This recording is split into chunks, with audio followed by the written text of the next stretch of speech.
My name is Ron Ozer, and you're watching Arts Alive Delaware.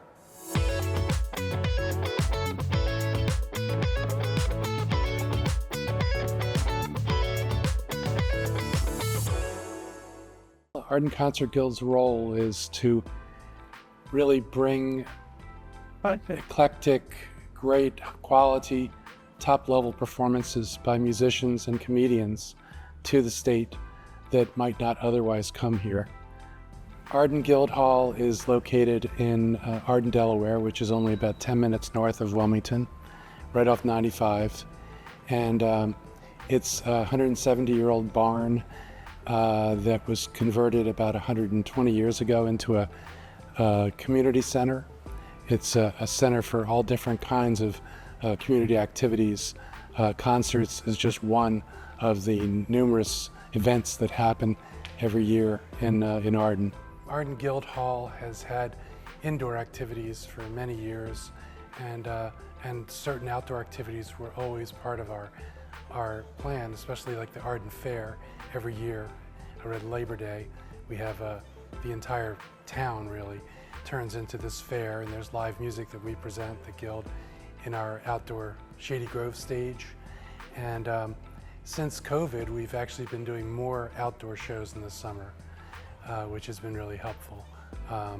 We do maybe 3 or 4 shows every summer in the Shady Grove Music Festival. The audience for the Arden Concert Guild really comes from the surrounding area, northern Delaware especially. Obviously we have members as well who tend to be more local, might be in the town of Arden, but even members are only, say, maybe 20% of them are residents of the towns of Arden Town, and Arden Croft. And the concerts, especially depending on the size, of the draw of the artist, will draw from a bigger and bigger radius. Like in the past, we had Los Lobos, for example, and we had people come 5 hours to see Los Lobos in such a small venue, 250 seats. Well, as I mentioned, we've had a number of big names over the years. We had, 2 years ago, we had Adrienne Lenker, who's the lead singer for Big Thief. And they played at 6,000 capacity rooms now, and she had 300 people in a solo show in Arden. We had Cowboy Junkies. We've had Richard Thompson. We've had a lot of great names over the years, and we're continuing to book, really big names. Like we have Suzanne Vega coming in October, Dar Williams coming back for the 3rd time. We have jazz groups at the highest level coming. We have a Sona Jabarta, who was just featured on 60 Minutes. She's the first woman griot kora player. It's an African harp from the Gambia, and she's playing at Longwood Gardens.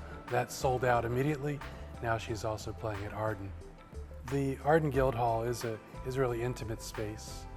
Really, any concert that's there, oftentimes the artist will tell us that they feel like they're playing for their hometown crowd. And I think it's a combination of the warmth of the audience, the warmth of the room. It's an all-wooden room, a barn with a raised stage. We sometimes have what we call the twinkling lights up on the rafters, a very high-ceilinged barn. And the crowd, I think, gives back to the performer so much in Arden, and people come away from the concerts just feeling, like they were really part of something special. Well, the Arden Concert Guild collaborates with a number of different groups. We're constantly in touch with organizations like the Grand Opera House, the Queen, the Kennett Flash, different promoters in Philadelphia, and we try to share information back and forth, and we often promote each other's shows here and there.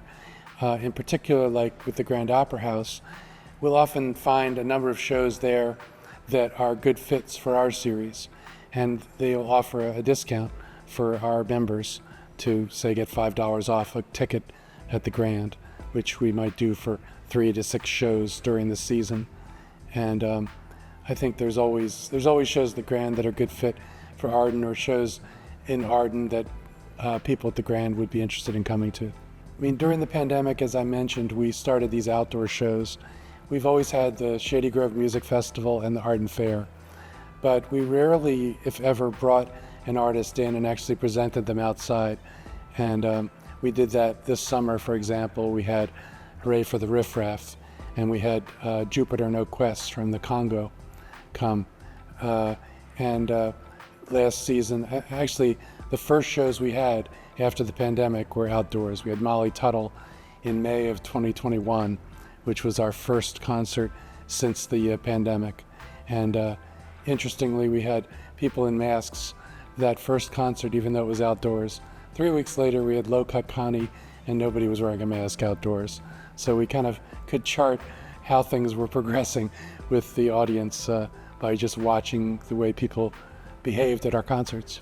Live concerts are really a key part of community building in Arden, at least. We have these community dinners, for example, in Arden. And so if it's a Saturday night concert, we'll have maybe 120 people eating dinner before the concert, and we'll have a table for the band. And at least it's starting to happen again. Since the pandemic, it wasn't at first that the bands would even want to eat in the same space as the town, but now more likely they'll come and sit with the town, and we'll have somebody ringing our bell and giving announcements and saying, you know, if there's tickets left, why don't you hop upstairs after dinner, grab yourself a ticket, and join us for the concert. So conversations that start during dinner continue upstairs during the hour before the concert starts, and then you have intermission with chance to be convivial with your friends. So what's important about the arts in Delaware? Well, I mean, I think Delaware has a really strong arts ecosystem. I mean, I find that there's always a lot of different opportunities between theater, art exhibits, concerts, comedy, and I think the more we do that, the more we make this a really good place to live. And I know here in Wilmington, it's been great to see more and more events at the Queen and at the Grand this year, and that drives people into the city, and the restaurants, there's more and more great restaurants as a result. I mean, I'm part of the National Independent Venue Association, and we've always tried to make the point that concerts are, you know, a key part of the arts economy and of the economy in general. There's a study that shows that for every dollar you spend on tickets, like $12 can get injected into the local economy via hotels, restaurants, merch, you know, all the employment that happens. So it's an economic driver. Well, we have a website, of course. So if you want to get involved in the Arden Concert Guild, come to our shows or go to any Arden event, you could go to ardenclub.org, which is the website for our entire organization. And we have things like the Shakespeare Guild and the Arden singers that do Gilbert and Sullivan. But then ardenconcerts.com links from there, and all of our concerts are listed there. We do maybe 20, 25 shows a year, plus the Arden Fair. You know, you can find out all about that there. We have a lot of volunteers that help run the concerts. We have people at the box office, we have people at the bar, we have people running, cooking dinners, serving dinners to the bands. As a concert producer, you know, certain concerts stand out. I mean, it's hard to pick one. Donnie McCaslin came, and it was almost exactly a year after David Bowie died, and his band was the band on David Bowie's last album, Black Star. So when they performed, they did 2 different Bowie songs that night, and just really world-class artistry on stage. A jazz band playing this Bowie music, one song from Low, for example, his 70s masterpiece.